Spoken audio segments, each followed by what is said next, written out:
Assalamualaikum warahmatullahi wabarakatuh.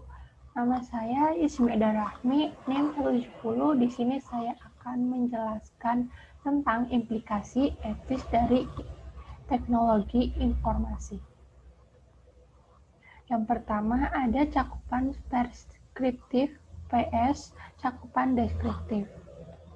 Cakupan preskriptif merupakan pendekatan yang lebih baik dibandingkan mengingatkan cakupan deskriptif untuk menentukan bagaimana NIS sebaiknya dikembangkan dan digunakan di dalam suatu perusahaan.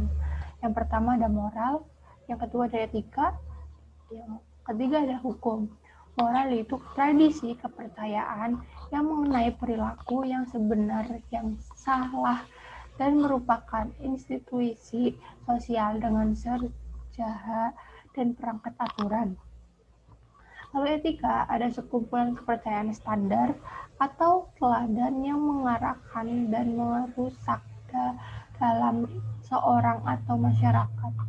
Lalu ada hukum, hukum peraturan perilaku formal yang diterapkan otoritas yang berwenang seperti pemerintah terhadap subjek atau warga negaranya.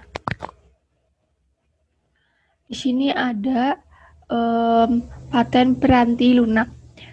Piranti lunak tidak dapat dipatenkan karena yang pertama, algoritma matematika tidak dapat dipatenkan.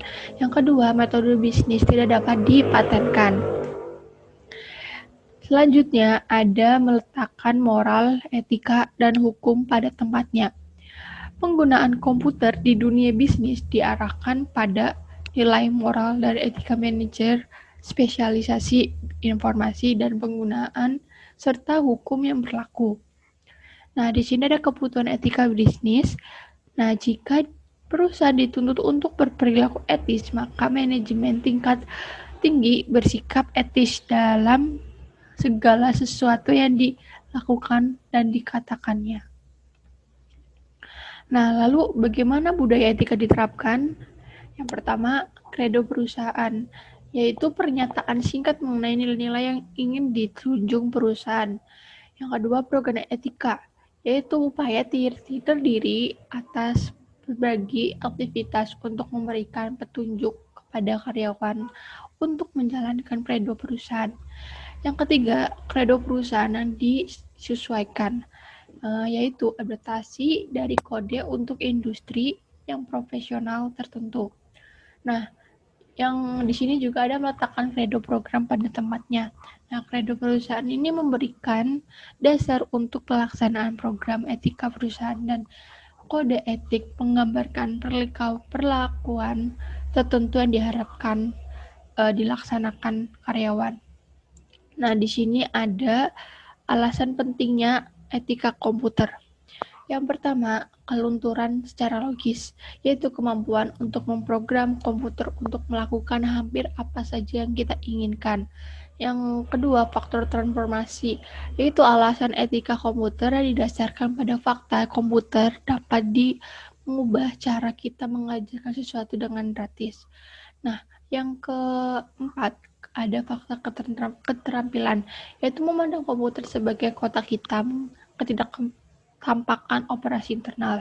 Nah, fakta keterampilan ini ada 3, nilai pemrograman yang tidak tampak, yang kedua perhitungan rumit yang tidak tampak, dan penyalahgunaan yang tak tampak. Nah, yang di sini juga ada hak sosial dan komputer. Yang pertama ada hak privasi. Nah, menurut Wilson, para pembuat keputusan menempatkan nilai yang amat tinggi pada informasi sehingga mereka melanggar hak privasi seseorang untuk mendapatkannya.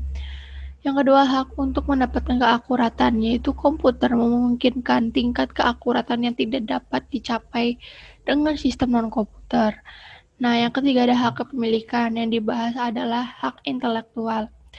Yang keempat ada hak aksesibilitas, yang di sini kebanyakan informasi telah dikonversikan ke basis atau komersial sehingga pembuat ketersediaan untuk masyarakat berkurang. Nah, di sini ada audit informasi. Ada dua audit internal dan audit eksternal. Audit eksternal itu memverifikasi keakuratan catatan akuntansi.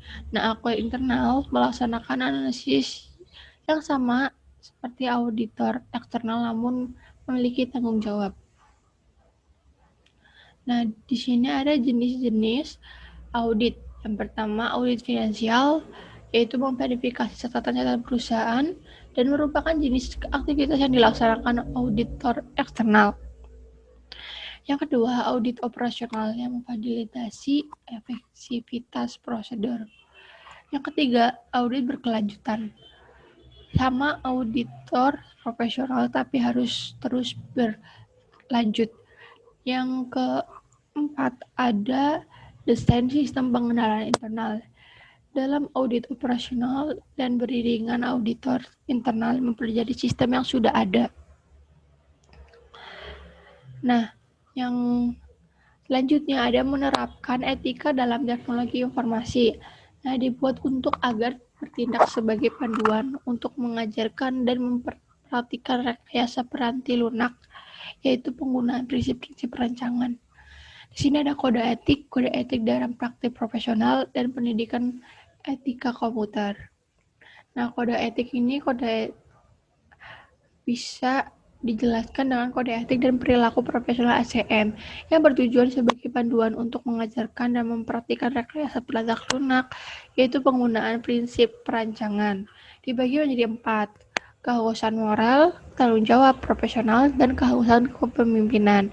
Nah, selanjutnya ada kode etik dan praktik profesional rekayasa yang mencatat pengaruh penting yang diterapkan ahli lunak, mencangkup 8 hal, yaitu masyarakat, klien, produk, penilaian, manajemen, profesi, kolega, diri, dan sendiri.